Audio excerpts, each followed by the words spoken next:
Hello and welcome back, ladies and gentlemen, to another Historical Humans Heritage episode.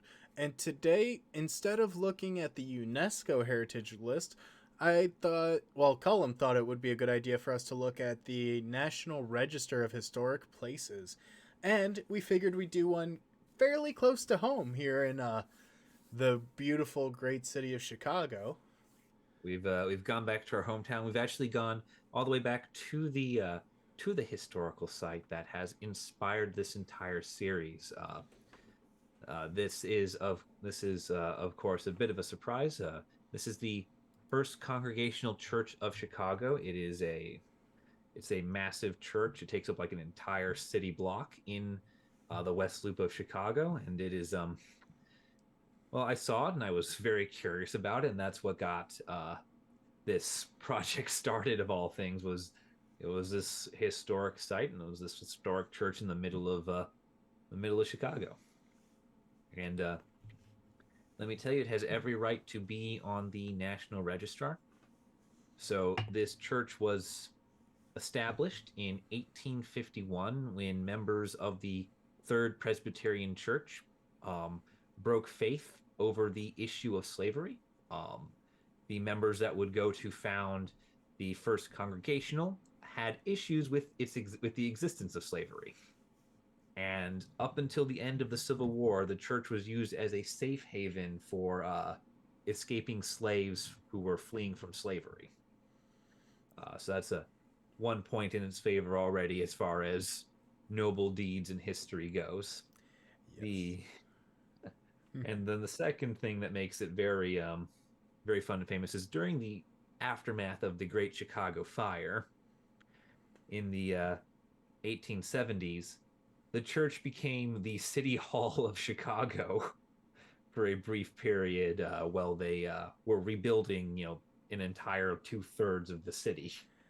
Yeah, when everything's destroyed, space becomes a premium, and the church isn't too far from the main city center. It's in the West Loop area, so it was fairly close, and clearly it's made of stone, so it seemingly survived. Yeah, it survived very well. It was actually spared the fire mostly. It does burn several times over the course of the 20th century, unfortunately. Oof. But um, one of the one of the other things is it's the pastor of the church during the Civil War was part of a special embassy with President Lincoln and had a hand in writing the Emancipation Proclamation, Really? the the act that freed the slaves. Yep.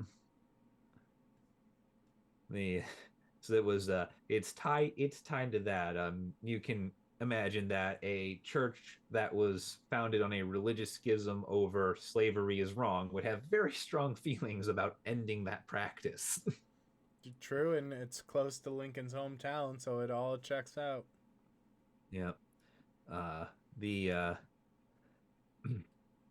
church forms a number of missions, which after some fires, first of which was in 1811, it would begin to start linking up with 1911, its, right? sorry, 1911, thank you. 1911, it catches fire for the first time, and it links up with its Union Park Church, which was one of its little missions. Basically, it had surrounded itself with a bunch of smaller buildings to serve as missions and other little outposts of the church. And basically, every time it catches fire, another one of these six missions is merged with the actual church building to form the architecture we have today. Uh, Sad, but true. it is it is it's very funny the way that happens. But the two additional fires that took place ended up happening Mhm. in 1851 and 1873, which eventually destroyed the worship temple that had been dedicated in 1870 and cost $200,000. Yeah, that was a fun one. There was a Well, do you see the little note after that? They think that it's arson of people who didn't like the staunch anti-slavery views. this was an extremely abolitionist institution. I mean, you were involved in the Emancipation Proclamation. You committed a religious schism over the issue of slavery, and you are a known safe harbor for fleeing slaves. It's wasn't the, surprisingly that wasn't a popular opinion at the time, even in a northern city like Chicago. Crazy, Uh, crazy how that works. so it really does deserve its place on the Natural Registrar for continuing to exist for 150 years and more, and just in general, its effect on the politics of both the city of Chicago and the United States as a whole. I mean, you served as city hall for several years, and you helped write a presidential order. I don't think it gets more important than that. So it's also kind of interesting too because it's not a written rule, but like cemeteries are almost never included on the National Register, and religious buildings it's a little bit harder, but a building like this has a lot of things going for it, like event the being the location after the Chicago fire is a huge one. People, if the um, first pastor was truly a part of Lincoln's embassy with writing the Emancipation, like that's huge.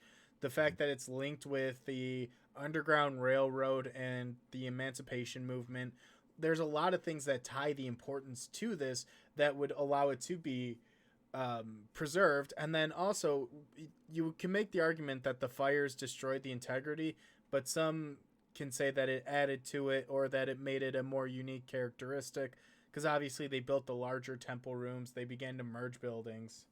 And it should be known that none of the fires were total destruction fires. Like, the Great Fire of Chicago does not touch this building.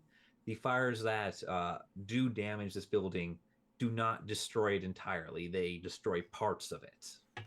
And so it's not like the building has to be built from the ground up anew every time it catches flame. Not like a phoenix rising from the ashes.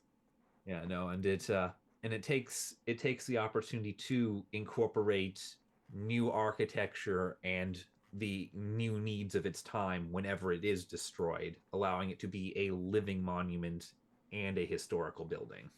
Yeah. And it's really quite unusual for the like you said for a church to be on this list, which is what surprised me and got me going on this whole historical heritage topic. Because I was just going to look at this strange architecture because it is an amalgamation of several buildings that have actually woven themselves together, and they've I'll be woven honest, themselves quite beautifully. I didn't know the history of it, and I didn't know that it was linked to so many important events. But that's kind of the cool thing is you pass by these weird buildings, and you may see the placard that says it's on the National Register. I highly implore people to just take one look deeper and see what else is there because a lot of times the story is more interesting. Yeah, because the one question you've always got to ask when you see that sign is why? Because usually something really weird happens. But I think that's a good point for us to wrap up today's little episode. It's been a memorable one, and very very happy that this is our first instance from the National Register. Yes. If you guys want this to be a continuing series, or if you want to see us talk about a specific location on either UNESCO or the National Register, leave a comment down below. Tell us what it is. Hit that like button because it helps us in the YouTube algorithm. And please subscribe and hit the notification bell so you don't miss out on any future videos that we publish. Thank you guys for watching, and we'll see you in the next video.